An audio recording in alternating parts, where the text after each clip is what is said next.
And guys आप यहाँ पे जैसे देख सकते हो हमारे पास क्या है, यहाँ पे एक एरर है टास्क पे, राइट, क्योंकि अब क्या हम इसे तो ऑब्जर्व कर नहीं रहे। अब गाइज जो हमारा ये नीचे का कोड है ऑब्जर्व, ओवरराइड, ऑन चेंज, ये सब चेंज नहीं होगा क्योंकि हमारा लॉजिक अब भी सेम ही है, राइट। हमारा लॉजिक क्या है कि हमें ऑब्जर्व करना है, कोई चेंजेस ना हो, चेंज हो तो हमें क्या कर दे, वो हमारे यूआई में अपडेट कर दे। ठीक है, काम अब भी वैसे ही हो रहा है, ऑब्जर्वर सब चीजें वैसी चल रही हैं, बट किसके थ्रू हो रहा है, व्यू मॉडल के थ्रू। अब व्यू मॉडल के जब थ्रू हो रहा है तो मैं यहाँ पे क्या लूंगा, टास्क की जगह व्यू मॉडल लूंगा, क्योंकि गाइस ये जो टास्क है ये ऑलरेडी मैंने किस में दे दिया है, व्यू मॉडल में दे चुका हूँ। तो यही वाला टास्क अब कहाँ रन हो रहा है, हमारे व्यू मॉडल में रन हो रहा है। एंड इस चीज का गाइस ध्यान रखना, व्यू मॉडल क्या करता है, हमारी कैश इन करता है, मतलब जो अब टास्क आएंगे हमारे वो कैश कर लेगा, कैश स्टोर कर लेगा। तो जब हमारी रिकॉन्फ़िगरेशन होगी तो वो उस कैश फाइल को क्या करेगा गाइस, शो करेगा, ताकि हमारा कुछ डिस्ट्रॉय ना हो, एक्टिविटी डिस्ट्रॉय ना हो, बार बार रिक्वेस्ट ना करना पड़े। ओके, तो इसमें थोड़ा सा काम कम है। जो हमने पहले लोडर्स देखे थे उसमें हमें पूरा सेटअप करना पड़ता था, थोड़ा ज्यादा कॉम्प्लिकेटेड था। ये वाला सिस्टम गाइस थोड़ा इजी है।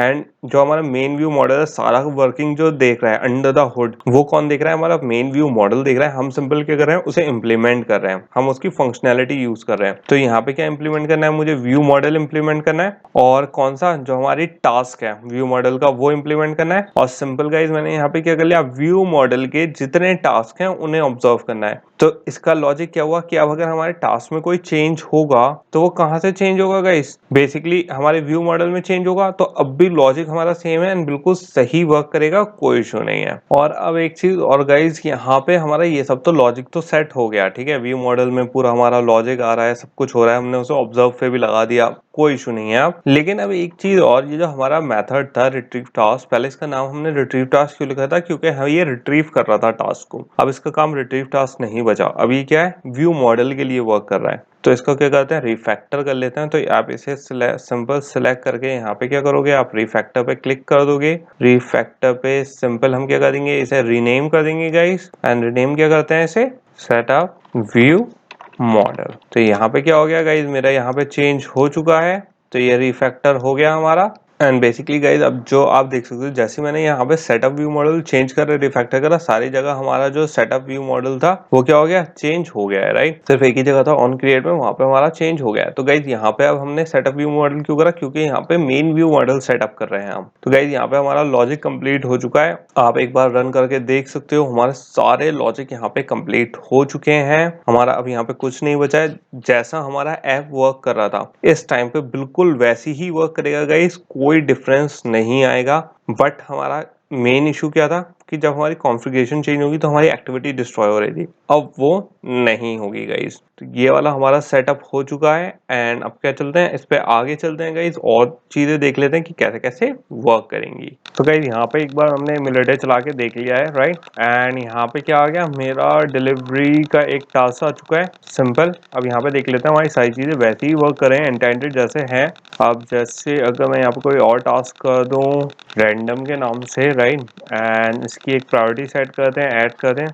भाई यहाँ पे हमारे टास्क सही से ऐड हो रहे हैं, अपडेट सही से होगा, ये इसमें तो कोई चेंज हुआ ही नहीं है गाइस। तो यहाँ पे अपडेट भी सही से हो ही रहा है, हमारे मेन एक्टिविटी में सही से दिखा रहा है। अब क्या करके देख लेते हैं, इसकी ओरिएंटेशन चेक कर लेते हैं। अगर मैं इसकी ओरिएंटेशन चेक, अब इसकी जो ओरिएंटेशन चेंज करेंगे, रिकॉन्फ़िगर करेंगे इसकी एक्टिविटी को, तो हमारी ये दोनों चीज़ें डिस्ट्रॉय नहीं होनी चाहिए, राइट। तो ऐसा करके देख लेते हैं। तो आप देख सकते हो गाइस, जैसी मैंने ओरिएंटेशन चेंज करी, हमारा जो डिवाइस था, जो डिलीवरी और रैंडम था, वो डिस्ट्रॉय नहीं हुआ है, राइट। हमारा जो मेन व्यू मॉडल है वो अच्छे से वर्क कर रहा है, उसने कैश इन कर रखा है दोनों चीज़ों को, और यहाँ पे अब हमारी कोई एरर नहीं आ रही है। ओके, तो गाइस यहाँ पे जो हमारा कॉन्सेप्ट था किसका, कि हमें व्यू मॉडल यूज करना था कैश इन करने के लिए जो हमारी टास्क थे उनको, ताकि जब हम शो करें तो वो डिस्ट्रॉय ना हो, बार बार रिक्वेस्ट ना करनी पड़े उन्हें। तो यहाँ पे हमारा मेन एक्टिविटी में ये चीज पूरी हो चुकी है। अब हमें बार बार क्या नहीं करना पड़ेगा, रिक्वेस्ट नहीं करना पड़ेगा अपने डेटा के लिए। अब किस पे चलते हैं गाइस, क्योंकि हमारी मेन एक्टिविटी में, क्योंकि यही चीज हमारी क्वेरी वाली जब मेन एक्टिविटी में है तो हमारी टास्क एक्टिविटी में भी होगी।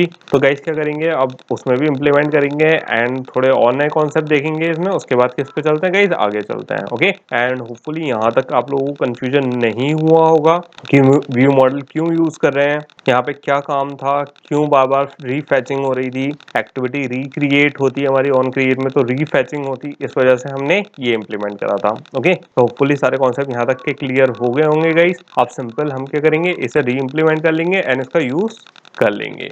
अब हमारा क्या हो चुका था, मेन टास्क जो मेन व्यू मॉडल था वो तो हमने सेटअप कर लिया था। अब क्या करना है, जो हमारा एड टास्क एक्टिविटी है राइट, उसके लिए अपना मेन व्यू मॉडल हमें सेट करना है। अब गाइज इस चीज का आप हमेशा ध्यान रखना, जैसे हमारा यहाँ पे टास्क डाउन होता राइट, तो यहाँ पे जो हमारा क्वेरी मेथड था राइट, हमने इसमें लाइव डेटा रैप कर रखा था। एंड ये चीज मैं ऑलरेडी बता चुका हूँ गाइज आपको कि जो हमारा लाइव डेटा है वो क्या है, एसिंक्रोनस है। वो क्या है, एक लाइफ साइकिल पे डिपेंड करता है। लाइफ साइकिल मतलब कि लाइफ साइकिल इंडिपेंडेंट है, मतलब खुद से सिंक होता है। इसको जरूरत नहीं है कि ये अपने आप में क्या करता है, ऑलरेडी एक्टिविटी से कनेक्ट करके एसिंक्रोनसली डेटा क्या करता है, सिंक करता है राइट। इसके बारे में डिटेल में और थोड़ी सी बाद में डिस्कस करेंगे गाइस, बट फिलहाल इतनी ही नॉलेज गाइस फिलहाल के लिए क्या है, काफी है। अब गाइस जो हमारा यहाँ पे हमारा जो क्वेरी मेथड था राइट, यहाँ पे जो हमने इम्प्लीमेंटेशन करी थी, अगर आपको याद हो, ये हमने रैप करा था लाइव डेटा में राइट। तो गाइस यहाँ पे जो हमने व्यू मॉडल इंप्लीमेंट करा, मैंने सिंपल कर दिया अपना मेन व्यू मॉडल इस पे इंप्लीमेंट कर दिया। यहाँ पे हमारा क्या करा, सिंपल मैंने एक्सटेंड कर लिया एंड्रॉइड व्यू मॉडल, और मैंने एक्सटेंड करके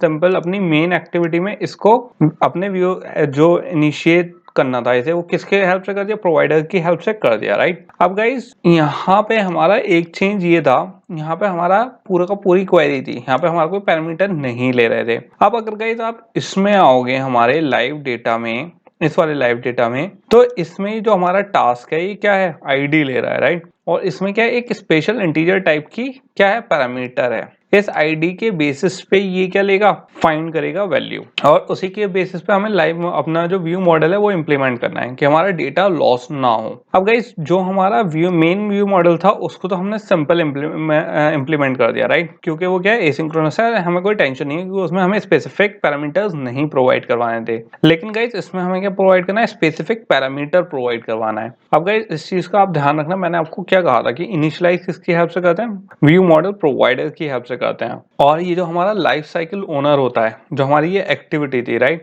ये क्या होती है, डिफॉल्ट फैक्ट्री सेटिंग होती है, डिफॉल्ट फैक्ट्री सेटिंग। अब गाइस क्योंकि हमारा अब हमें डिफॉल्ट फैक्ट्री सेटिंग तो यूज करनी नहीं है, क्योंकि गाइस अगर आपको याद हो जैसे हमने अडेप्टर पे वर्क किया था राइट, तो अडेप्टर की ऑलरेडी जो हमारा एंड्रॉइड स्टूडियो होता है उसमें ऑलरेडी लाइब्रेरी लिखी हुई होती है राइट। आप ऑलरेडी अडेप्टर यूज कर सकते हो सिंपल लाइब्रेरी इंपोर्ट करके। लेकिन अब उस अडेप्टर में क्या फंक्शनैलिटी जो आपको यूज करनी है, हो सकता है आपको मल्टीपल पैरामीटर यूज करने हो, एरे लिस्ट की कोई लिस्ट करनी हो, रिसाइकल व्यू से डिपेंड करना हो, किस सोर्स से डेटा उठाना है अडेप्टर को, तो वो हो सकता है गाइस क्या आपकी जो उसमें लाइब्रेरी लिखी हो उससे अलग हो, आपको कस्टमाइज करना हो राइट। तो हमेशा हमने अडेप्टर क्या करा, अपनी रिक्वायरमेंट के हिसाब से उसे कस्टमाइज करा। तो सेम चीज हमारी किसमें गाइस, व्यू मॉडल में भी है, क्योंकि जो हमारा पहला व्यू मॉडल था वो क्या था, सिंपल गाइस हम पूरा का पूरा एक चीज उठा के एंड इंप्लीमेंट करते रहते। अब क्या है, हमारा पैरामीटराइज्ड है, तो व्यू मॉडल को हमें क्या करना पड़ेगा, कस्टमाइज करना पड़ेगा अपने लॉजिक से। वो कैसे करेंगे वो देख लेते हैं। तो गाइस जो मैंने आपको बताया कि एक क्या होता है, फैक्ट्री सेटिंग होती है राइट, तो उसे क्या कहते हैं, व्यू मॉडल फैक्ट्री।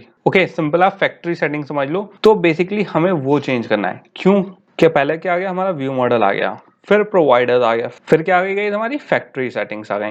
अब गाइस जो हमारी ये factory owner life cycle owner जो होते हैं राइट, हमें ये चेंज करना है सबसे नीचे वाला पार्ट। अब सबसे पहले क्योंकि मैं थोड़ा लॉजिक बता रहा हूँ गाइस कि हमें स्टेप्स क्या करने हैं, कैसे फॉलो करना है स्टेप बाय स्टेप, ताकि फिर जब हम इसे इंप्लीमेंट करें तो आप लोगों को कंफ्यूजन ना हो। तो सबसे पहले हमें ये वाला स्टेप, फर्स्ट स्टेप जो हमारा फैक्ट्री है वो बनानी है, उसमें अपना लॉजिक इंप्लीमेंट करना है, कौन सा हमें पैरामीटर एक्सेस करना है वो देना है। फिर उसके बाद प्रोवाइडर्स की हेल्प से हम उसे एक्सेस करेंगे, और फिर जो हमें व्यू मॉडल हम एक्सेस करेंगे। अब गाइज यहाँ पे जो हमारा मेन व्यू मॉडल था, अगर आप इसे देखोगे तो ये किसको एक्सटेंड कर रहा है, हमारे एंड्रॉइड व्यू मॉडल को एक्सटेंड कर रहा है। लेकिन जब हम इसका टास्क व्यू मॉडल बनाएंगे, जो एड टास्क व्यू मॉडल होगा हमारा, तो वो गाइज हमारा एंड्रॉइड व्यू मॉडल एक्सेस नहीं करेगा। वो क्या करेगा, सिंपल जो व्यू मॉडल हमने क्रिएट करा है फैक्ट्री सेटिंग से, कस्टमाइज व्यू मॉडल, वो एक्सेस करेगा। तो गाइस थ्योरी में थोड़ा सा कंफ्यूजिंग है, एंड आई नो थोड़ा सा कुछ लोग यहाँ पे कंफ्यूज हो सकते हैं, बट मैंने क्लियर इसलिए करा है क्योंकि अब क्या कर रहे हैं गाइस, उसका इम्प्लीमेंटेशन कर लेते हैं एंड देख लेते हैं कि कैसे वर्क करेगा। थोड़ा सा मैंने इसलिए बैकग्राउंड दिया है क्योंकि गाइस अब स्टेप बाय स्टेप हम 2-3 स्टेप करेंगे। पहले फैक्ट्री सेटिंग्स क्रिएट करेंगे, उसे एक्सेस करवाएंगे प्रोवाइडर से, एंड फिर उसमें जो हमारा व्यू मॉडल है वो इम्प्लीमेंट करवाएंगे, और फिर उसको इम्प्लीमेंट करेंगे किसमें, हमारी एड टास्क एक्टिविटी में।